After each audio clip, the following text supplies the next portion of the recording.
Hey, what's going on, ladies and gentlemen? My name is Rage, and we are back today to break down HYPERION and his addition now into Marvel Strike Force. We're going to be taking a look at his abilities, what T4 upgrades preemptively makes sense to maximize with his potential output here, as he's the last and final member to join this Bio Raid team in the Thunderbolts. But as well, we'll take a look at what ISO-8 makes sense. And guys, remember, when any new character is added into Marvel Strike Force, make sure you head over to the Red Star Orbs to take advantage of the promotional period where we get an additional boost to obviously get the 7 red stars on him. So that's always easy to do right away, as opposed to them obviously getting added into the general orbs. It takes longer to get. But yeah, looks really cool as a character. Obviously, I'm a huge fan of his model.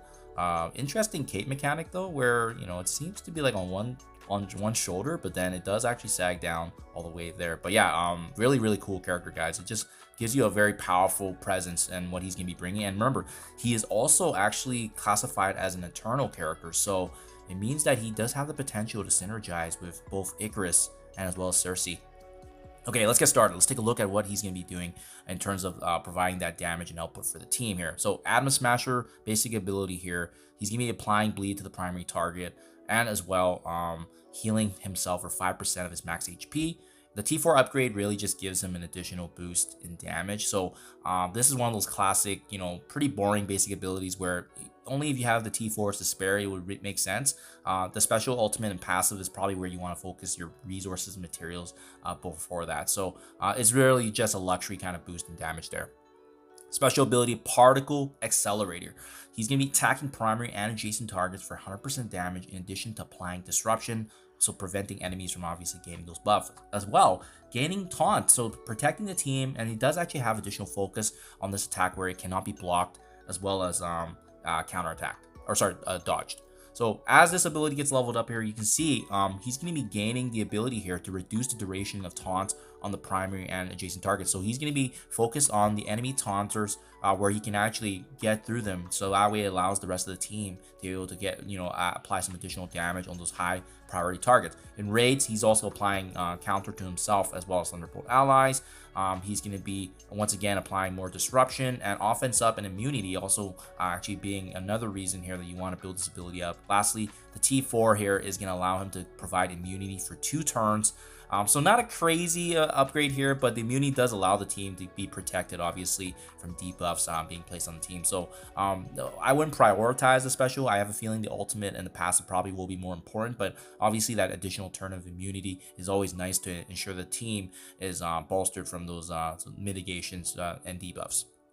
Solar Rush, ultimate ability, attacking all enemies for 100% damage. On top of that, this attack actually cannot miss. In raids, this attack also cannot be dodged. So as we level this up, there's going to be some additional debuffs being placed. It's defense down for 2 turns on all enemies. He's going to be providing bleed as well, in addition to counter attacks on the team, so that way they're going to be responding when they are actually inflicted. 100% damage to all enemies, and as well as reducing the speed bar of the primary target by 30%. That's pretty big. Gaining safeguard for the full team, and as well as the immunity once again. So both his special and ultimate providing that immunity. But you can see with this one, you don't need the T4 upgrade. Hence why I was saying, it's an okay T4 upgrade here, right? But the safeguard is pretty massive. Now, if he does have 4 or more Thunderbolt allies, and this is where he's going to be getting a lot of value in the raids, he's stealing ability energy from each enemy that's actually inflicted here. So that's pretty massive, guys. Preventing an enemy from using an ability is almost essentially having a pseudo stun on them, because especially if they had a game-changing ability in the next turn. Now, this is a must upgrade here. Up to 3 ability energy from each enemy, 100% boosting damage, and once again applying the counter to himself and all Thunderbolt allies. I mean, this is going to absolutely destroy the enemy waves, because they're not really able to do anything, especially when 3 ability energy, that's a massive amount of energy being stricken away. So 100%, the ultimate's got to be upgraded first to ensure that he's going to have full functionality, obviously, for the rest of himself and the Thunderbolt team. And then lastly, Eternal Radiance is the passive ability. So the first time he drops below 50%, actually, this is kind of similar to the other Eternal characters as well. He's going to be healing himself 40%. He's going to be reducing the duration of taunt by 2. And once again, You know, it just allows him to be able to not get damaged if he is in that taunt position, right? If he has 4 or more Thunderbolt allies, enemies cannot gain counter. Massive. Applying defense up to himself for 2 turns, and this is on spawn as well, so some natural protection when he does actually get applied. And what I love about this is that it doesn't just apply to Thunderbolts, it's any ally on his team. So he's going to be a good plug and play because of that aspect right there. Safeguard lasting for 2 turns once again for him and Thunderbolt. This is only applicable to Thunderbolt. And then lastly, the T4 upgrade. If this character has 4 or more Thunderbolt allies, the first time this character does get attacked, he's going to be filling up the speed bar for himself and all Thunderbolt allies by 30%.